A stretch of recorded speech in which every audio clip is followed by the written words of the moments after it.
एक दिन 3 दोस्त अली, ज़ीन और आयशा अपने मोहल्ले के पुराने कतब खाने में घूम रहे थे। अली को किताबें पढ़ने का बहुत शौक था, ज़ीन महमजूई का दीवाना था और आयशा को कहानियाँ सुनना बहुत पसंद था। वो एक गर्द से भरी हुई पुरानी अलमारी के पास पहुँचे जहाँ पुरानी किताबें रखी थीं। अचानक आयशा की नज़र एक चमकती हुई किताब पर पड़ी। किताब की जल्द सुनहरी थी और उस पर खूबसूरत नक़ूश बने हुए थे। अली ने जैसे ही वो किताब खोली, अचानक एक रोशनी निकली और वो तीनों एक अजीब व गरीब जगह पहुंच गए।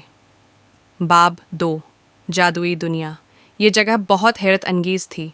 दरख्तों के पत्ते नीले रंग के थे, परिंदे इंसानी ज़बान में बात कर रहे थे और आसमान कौसे कुज़ह के रंगों से भरा हुआ था। एक नन्हा सा बोना उनके सामने आया और बोला, मैं जादुई दुनिया का रखवाला हूँ। तुमने जादुई किताब खोली है, अब तुम्हें एक महम पर जाना होगा। अगर तुम कामयाब हो गए तो अपने घर वापस जा सकते हो। ज़ेन परजूश हो गया और बोला, हमें क्या करना होगा?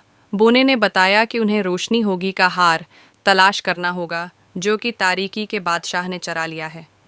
अगर वो हार वापस न लाया गया तो ये जादुई दुनिया हमेशा के लिए अंधेरे में डूब जाएगी। बाब 3 दोस्त हिम्मत करके जादुई सफ़र पर रवाना हो गए। रास्ते में इन्हें कई रुकावटों का सामना करना पड़ा। पहले उन्हें बादलों के जंगल से गुजरना पड़ा, जहाँ हुआ में तैरते दरख्त थे और वो एक जगह पर खड़े नहीं हो सकते थे। फिर उन्हें आग के पहाड़ से गुजरना पड़ा, जहाँ ज़मीन पघले हुए लावे से भरी थी। हर मुश्किल में तीनों ने एक दूसरे की मदद की। अली ने किताब में लिखी हुई चालाकियों से मसाइल हल किए, ज़ैन ने अपनी बहादुरी से ख़तरात का सामना किया और आयशा ने अपनी अक्लमंदी से सही रास्ता चुना। बाब 4, तारीकी के बादशाह का किला। आखिरकार वो तारीकी के बादशाह के किले तक पहुंच गए। किला सियाह बादलों में घरा हुआ था और चारों तरफ खौफनाक साये घूम रहे थे। अंदर दाखिल होते ही उन्होंने देखा कि एक बड़े तख्त पर एक सियाह लिबास में मलबूस शख्स बैठा था। इसकी आंखें सरख अंगारों की तरह चमक रही थीं। बादशाह बोला, तुम्हें क्या लगता है कि तुम मेरा हार ले जा सकते हो?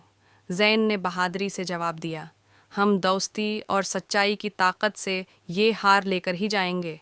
बादशाह ने उन पर जादुई हमले किए, मगर आयशा ने अक्लमंदी से एक आईना निकालकर उसके जादू को वापस पलटा दिया।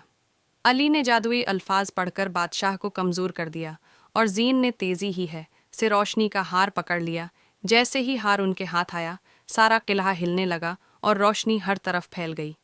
बाब 5, कामयाबी और वापसीन। रोशनी के फैलते ही तारीकी ख़त्म हो गई और जादुई दुनिया के सब लोग खुश हो गए। बोना फिर नमूदार हुआ और बोला, तुमने सच्चाई, दोस्ती और बहादुरी से उस दुनिया को बचाया है। अब तुम्हें तुम्हारे घर वापस भेजा जा रहा है। एक चमकदार रोशनी के साथ वो तीनों फिर से पुरानी लाइब्रेरी में वापस आ गए। उनके हाथ में अब भी वही जादुई किताब थी, मगर इस बार वो एक आम किताब बन चुकी थी। अली बोला, ये हमारी सबसे बड़ी महम थी।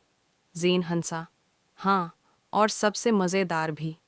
आयशा ने मुस्कुराकर कहा, दोस्ती की ताकत से हम सब कुछ कर सकते हैं। और यूं तीनों दोस्त हमेशा के लिए एक नाकाबिल फरामोश याद लेकर अपनी आम जिंदगी में वापस आ गए।